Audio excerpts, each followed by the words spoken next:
India's pivot from a services only to a services plus manufacturing economy is likely to get a further boost in the upcoming budget.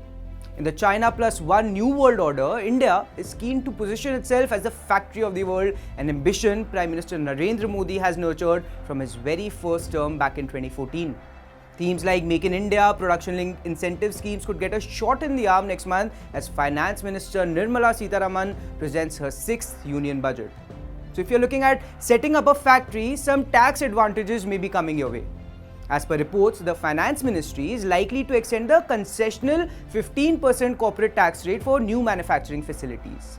This reduced tax rate was first introduced in September 2019 to attract investments and support the Make in India initiative. But the concession expired on 31st March this year, and the new July budget is likely to give this initiative a new lease on life. A concessional tax rate is a reduced tax rate applicable under specific conditions to encourage new investments in priority sectors. It is lower than the standard tax rate to encourage capital investments by providing financial relief to entrepreneurs. Experts believe this extension could rejuvenate growth in the sector and enable a transition of youth from low-yield farm sector to better income-generating opportunities in factories. Besides job creation, the manufacturing sector could benefit from increased public spending on infrastructure, foster innovation and enhance the performance of Indian businesses in global markets and make the economy more resilient. India's manufacturing activity has been expanding for the last 3 years. However, performance dipped to a 3-month low in May due to the intense heat waves reducing working hours. But in June, the manufacturing purchasing managers index rose to 58.5, and for some context, a PMI reading above 50 means there is growth in the economy and a number below 50 means degrowth.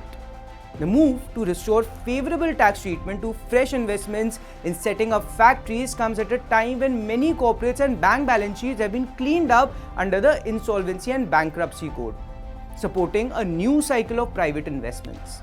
Government schemes like production-linked incentives will further accelerate this growth, push investments, create jobs, and help achieve self-reliance.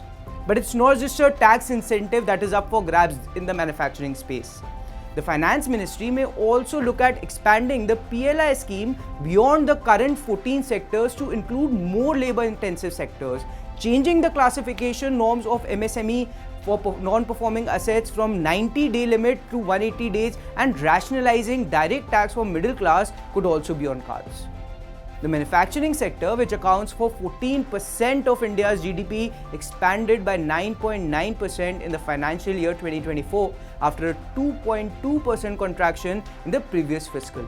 In FY19, 15,860 manufacturing companies were registered, improving to over 23,000 in FY20 and remaining between 31,000 to 35,000 for the next 3 years. In FY24, 27,853 manufacturing companies were registered. Now, India's next phase of growth is slated to come from manufacturing.